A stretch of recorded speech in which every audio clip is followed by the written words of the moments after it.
नमस्कार, माझं नाव अर्चना. डान्स आणि फूड चॅनलमध्ये तुमचं स्वागत आहे. तर तुम्ही म्हणत असशील की उन्हाळ्याची रेसिपी आता कशी काय, उन्हाळा तर संपत आला. तर मी खरं सांगते, मी ही रेसिपी करणारच नव्हते, पण उन्हाळा एवढा कडक होता की मी म्हणलं ही रेसिपी लवकर बनवेन. तर आज आपण मस्त असे उपासाचे नायलॉन शाबू घरच्या घरी कसे बनवायची याची रेसिपी बघणार आहोत. तर मी काय केलेलं आहे, अशा पद्धतीने एक ग्लास शाबू घेतलेला आहे, आपला साधा शाबू. यामध्ये पाणी टाकायचं आहे, स्वच्छ धुवून घ्यायचं आहे आपल्याला. आणि काय करायचं आहे, हे पाणी काढून आपल्याला परत यामध्ये पाणी टाकायचं आहे. तर अशा पद्धतीने पाणी टाकायचं आहे आणि हे शाबू आपल्याला काय करायचं आहे, भिजत ठेवायचं आहे रात्रभरासाठी. तर झाकून याला मी रात्रभर भिजत ठेवलेलं आहे. बघा शाबू किती छान फुललेलं आहे बघा. तर तुम्ही बघू शकता, अशा पद्धतीने आपल्या रेग्युलर शाबूपासून आपण नायलॉन शाबू बनवणार आहोत. यामध्ये थोडंसं मीठ टाकायचं आहे आणि परत थोडंसं मिक्स करून घ्यायचं आहे. मिक्स केल्यानंतर आता मी काय करणार आहे, इकडं कढईमध्ये पाणी बघा छान गरम करायला ठेवलेलं आहे. अशी आपली मोदकाची चाळण जी असते ना, ती घ्यायची आहे. यामध्ये जो आपण शाबू घेतलेला होता भिजवून, तो यामध्ये अशा पद्धतीने टाकायचा आहे. आणि हा जो शाबू आहे तो ना आपल्याला बघा, मी इकडे कढई गरम करायला ठेवलेली आहे, म्हणजे पाणी उकळायला ठेवलेलं आहे. आता यामध्ये हे ठेवायचं आहे आणि 2 मिनटं आपल्याला याची वाफ काढून घ्यायची आहे. तर तुम्ही बघू शकता 2 मिनटानंतर सर्व शाबू अशा पद्धतीने ट्रान्सपरंट दिसत आहे. तर आता हा शाबू आपल्याला काय करायचं आहे, काढून घ्यायचा आहे. तर हा शाबू बघा असा काढलेला आहे. एका ताटामध्ये मी असं थंड पाणी घेतलेले आहे आणि ही शाबूची प्लेट यामध्ये ठेवलेली आहे. आणि जर आपण थंड पाण्यामध्ये लगेच हे काढलं ना बघा, अशा पद्धतीने शाबू हा वेगवेगळा होतो. तर परत अशी ही दुसरी बॅच मी यामध्ये लावून घेत आहे. अशाच पद्धतीने परत मी यामध्ये टाकलेलं आहे आणि हे उकडायला ठेवून देणार आहे, म्हणजे 2 मिनटं याला परत वाफवून घेणार आहे.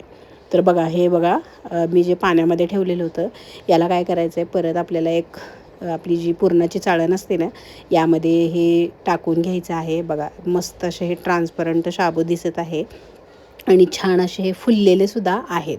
आता आपल्याला याचं पाणी गाळून घ्यायचं आहे आणि नंतर अशा पद्धतीने बघा मी हात असं सडकून हे शाबू टाकत आहे. म्हणजे कसं सिंगल पडल्यामुळं काय होतं, हे चिटकत नाहीत आणि म्हणजे सिंगल होतात.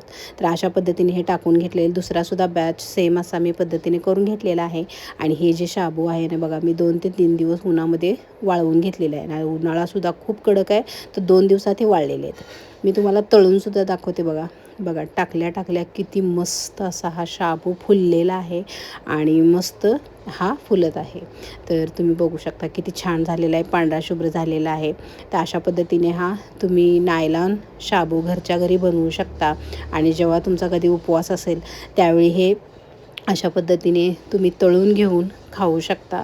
तर मी तुम्हाला तळूनसुद्धा दाखवत आहे आणि तळून दाखवल्यामुळं काय होतं, कळतं तुम्हाला की चिवडा पण कसा करायचा. तर या पद्धतीने बघा मी हा सर्व म्हणजे नायलॉन शाबू तळून दाखवत आहे. आणि खरं सांगते, एवढा छान होता हा नायलॉन शाबू, जसा मार्केटमध्ये मिळतो ना तशा पद्धतीचा हा नायलॉन शाबू तयार होतो घरच्या घरी. तर बघा मी यामध्ये शेंगदाणेसुद्धा टाकलेले आहेत आणि शेंगदाणेसुद्धा छान असे फ्राय करून घेतलेले आहेत. आता यामधलं मी थोडंसं तेल काढून घेत आहे. यामध्ये काय करायचं, आपल्याला कढीपत्ता टाकायचा आहे आणि जर तुम्हाला टाकायचे असेल तर हिरवी मिरचीसुद्धा तुम्ही टाकू शकता. तर अशा पद्धतीने बघा मी हे कढीपत्ता टाकून याला छान अशी टेस्ट येते, तर मी टाकलेला आहे.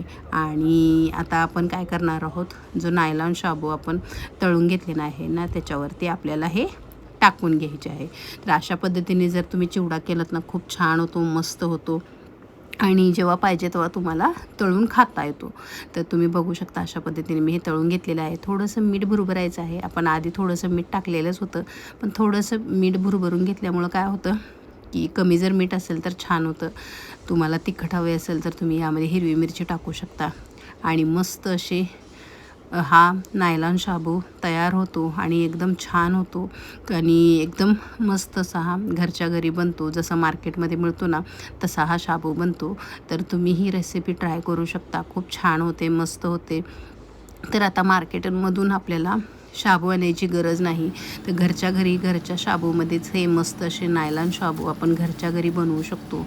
आणि ज्यावेळी उपवास आहे त्यावेळी हे अशा पद्धतीचा शाबू तळून आपण खाऊ शकतो, म्हणजे शाबूचा चिवडा करून आपण खाऊ शकतो. तर अशा छान छान रेसिपीज जर माझ्या तुम्हाला बघायला आवडत असतील तर माझ्या चॅनलला लाईक करा, शेअर करा आणि सबस्क्राईब करायला विसरू नका. भेटूया नेक्स्ट रेसिपीमध्ये. थँक्यू.